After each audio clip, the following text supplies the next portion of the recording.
Greater Tripuraland के समर्थन में दिल्ली में डेमोक्रेटिक पार्टी ऑफ इंडिया के प्रेसिडेंट कैप्टन जीएस रोहित ने अपनी बात व्यक्त की। उन्होंने कहा कि सरकार त्रिपुरियों के मांगों को सुनने में कोई रुचि नहीं रखती। 2017-18 में जब वे ऑटोनोमस काउंसिल से जुड़े थे तब उन्होंने इसकी असली सच्चाई देखी कि बिना फंड के काउंसिल आगे बिल्कुल नहीं बढ़ रहा था। सेंट्रल से बजट आते तो थे मगर जहां इसे पहुंचना था वहां ये बजट नहीं पहुंचते थे, जिसके कारण क्षेत्र का विकास संभव नहीं होता। पहले जो 70% ऑटोनोमस काउंसिल के अंतर्गत थे, अभी ये काउंसिल सिर्फ 25 से 30% ही रह चुका है। उन्होंने सवाल उठाया कि ये अंतर कैसे हुआ और कहा गए बाकी ऑटोनोमस काउंसिल के अंतर्गत क्षेत्र।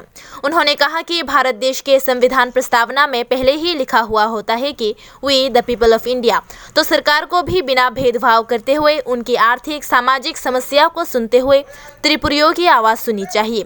डेमोक्रेटिक पार्टी ऑफ इंडिया के प्रेसिडेंट कैप्टन जीएस रोहित ने कहा 2023 का इलेक्शन है वो हमारे फेवर में रहेगा, हमारे फेवर में रहेगा। वो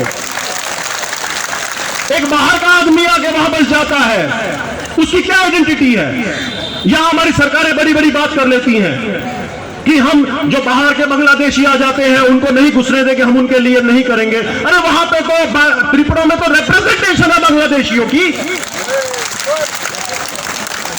तो हमें आप एक बाहर के आदमी को बुला के यहां पे उनको रिप्रेजेंटेशन दे रहे हैं, उनको विधायिका के अंदर, उनको असेंबलीज के अंदर लाके बैठा रहे हैं। It's a matter of great shame. और जो वहां के जो ओरिजिनल जो लोग हैं, जो इंडिजियस जो ट्राइबल जो लोग हैं, उनकी कहीं रिप्रेजेंटेशन नहीं है। मैंने किसी कोर्ट में कहीं पे ब्यूरोक्रेसी के अंदर या दूसरे जो बड़े जो पद है वहां पे नहीं देखा। एक हमारे जो त्रिपुरा के जो लोग हैं वो नहीं है वहां पे। चितरंजन देबरवा जी बैठे हैं, who was a former Tripura civil service officer. तो इन्होंने आज से ये मुद्दा नहीं उठाया, जब ये सर्विस में थे जब भी उठा रहे थे, और इनको इतना सप्रेस किया वहां पे, हर टाइप से इनको फेंक दिया जाता था उठा के और कहीं पे, लेकिन हिम्मत नहीं हारी। दूसरी सबसे जरूरी जो चीज है, जो ये हम लोग जो ये आंदोलन कर रहे हैं, जो प्रोटेस्ट कर रहे हैं, इसमें जरूरी है कि लीडरशिप।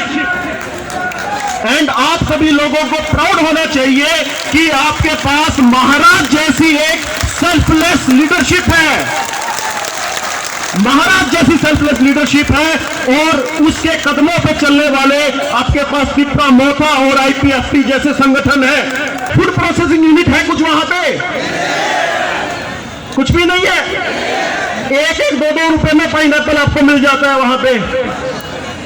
मैंने वहां पे जो आर्टिसंस हैं, जो क्राफ्टमैन हैं, मैंने उनके साथ मिला, मैं उनको देखा, मैंने उनकी स्थिति परिस्थिति देखी। वो लोग वहां पे अपना जो बनाते हैं, अपना क्राफ्टमैनशिप करते हैं, बैम्बू से चीजें बनाते हैं, वो उनको 50-50 रुपए में बेचते हैं। उनका शोषण होता है। आगे जाके कुछ कंपनी है, जीका जैसी कंपनी है वहां पे, वो उसी प्रोडक्ट को 2000 रुपए में बेचती है। आप लोगों का सिर्फ और सिर्फ शोषण होता हुआ आया है और शोषण हो रहा है, और आगे सरकार यही चाहती है आपका शोषण हो। जब तक त्रिपुरा, ग्रेटर त्रिपुरालैंड हमें नहीं मिलेगा, यह शोषण नहीं रुकेगा। तो बहुत जरूरी है कि हमें एकजुट होकर, यहां पे मैं किसी पॉलिटिकल पार्टी का कोई नुमाइंदा नहीं हूं, मैं यहां पे आया हूं आप लोगों का बेटा बनके, आपका भाई बनके, आपका सहयोगी बनके, आपकी जो ये फाइट है इसके अंदर बराबर का कंधे से कंधा मिला के हिस्सेदार बनके लड़ने के लिए, आप लोगों के लिए।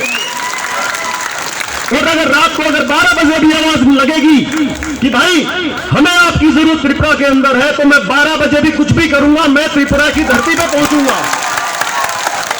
मुझे कुछ नहीं चाहिए वहां पे, ना हमें कोई पॉलिटिकल रिप्रेजेंटेशन चाहिए, ना हमें और कुछ चाहिए, हमें सिर्फ चाहिए हक।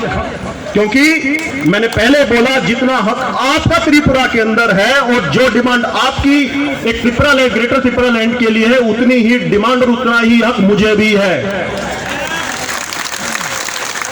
इससे ज्यादा मैं कुछ कहना नहीं चाहूंगा। और आप लोगों ने इतना मुझे प्यार दिया, इतनी मोहब्बत दी कि मैं आप लोगों के सामने खड़ा हूं। तो जल्द आप लोगों के साथ फिर मुलाकात करूंगा, लेकिन अब की बार 10 टाइम्स मोर एनर्जी के साथ आप लोगों की एनर्जी होनी चाहिए उसमें।